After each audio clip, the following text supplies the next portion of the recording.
بسم اللہ الرحمن الرحیم. عزیز طالبات،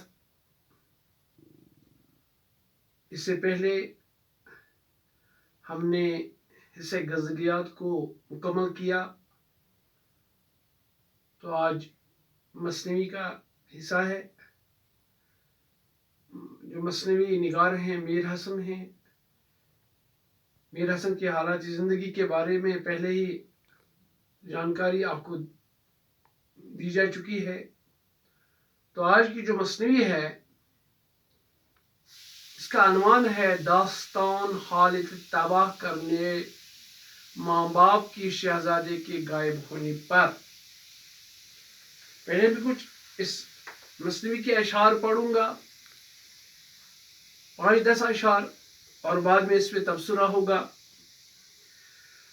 شتابی مجھے ساقیہ دے شراب، کہ حال سن کر ہوا دل کباب. یہاں کا تو قصہ بے چھوڑا یہاں، ذرا اب سنو غم زدوں کا بیاں. کھلی آنکھ جو ایک کی وہاں کہیں، تو دیکھا کہ وہ شہزادہ نہیں. نہ ہے وہ پلنگ اور نہ وہ مہرو، نہ وہ گل ہے نہ اس جا، نہ وہ اس کی بو. کوئی آنکھ دیکھ یہ حال رونے لگی، کوئی غم سے جی اپنا کھونے لگی. کوئی بلبلاتی سی پھرنے لگی، کوئی ضعف کھا کھا کے گرنے لگی. کوئی سر پر رکھ ہاتھ دلگیر ہو، گئی بیٹھ ماتم کی تصویر ہو. کوئی رکھ کے زیرے زکندہ چھڑی، رہی نرگس آسا کھڑی کی کھڑی. رہی کوئی انگلی کو دانتوں میں داغ، کسی نے کہا گر ہوا یہ خراب.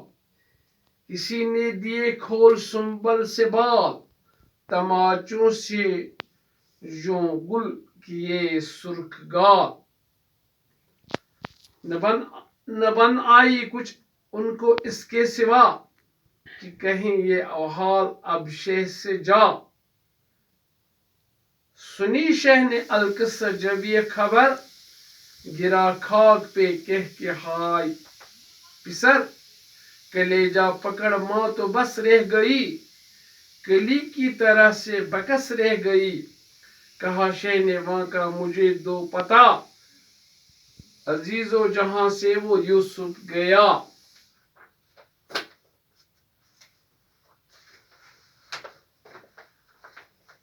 شاملی نصاب یہ جو اقتباس، یہ مثنوی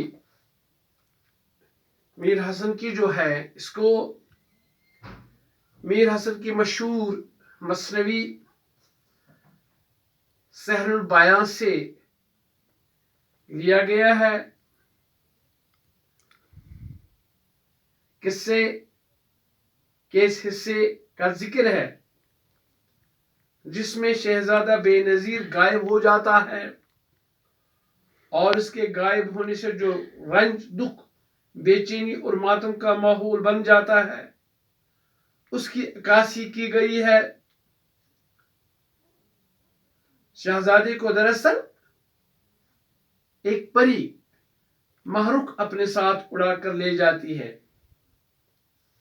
تو یہاں پر شاعر میر حسن نے بہترین پیرائے میں اس کی تصویر کشی کی ہے.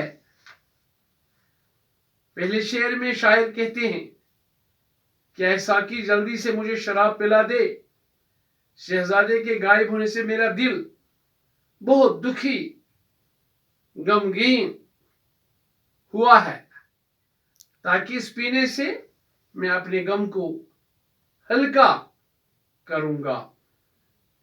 دوسرا شعر،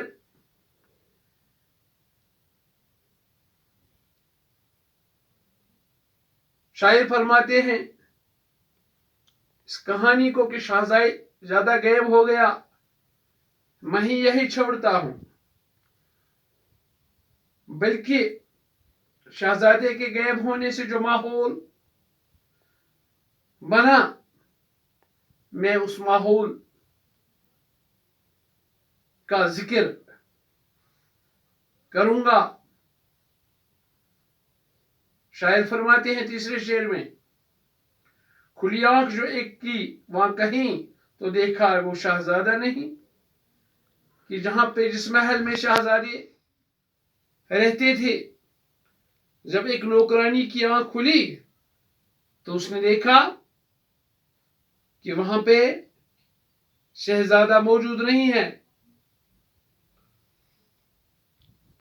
جس جگہ شہزادہ پلنگ پر سویا ہوا تھا وہ جگہ خالی تھی، نہ پلنگ ہی وہاں تھا اور نہ پھول جیسا شہزادہ، اور نہ ہی اس کی خوشبو وہاں موجود تھی۔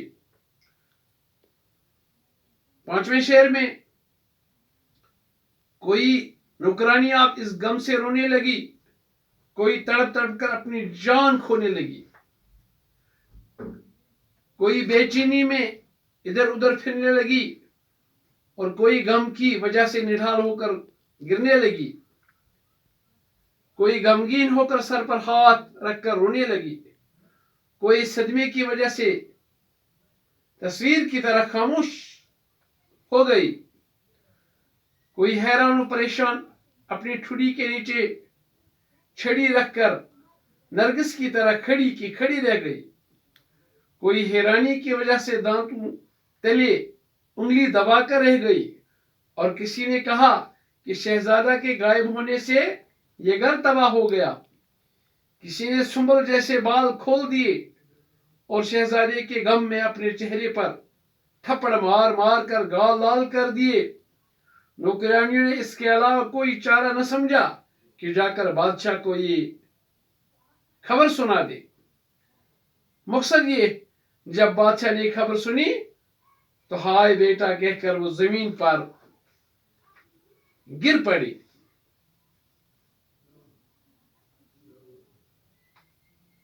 تو کل انشاءاللہ اس کو آگے لیتے ہیں۔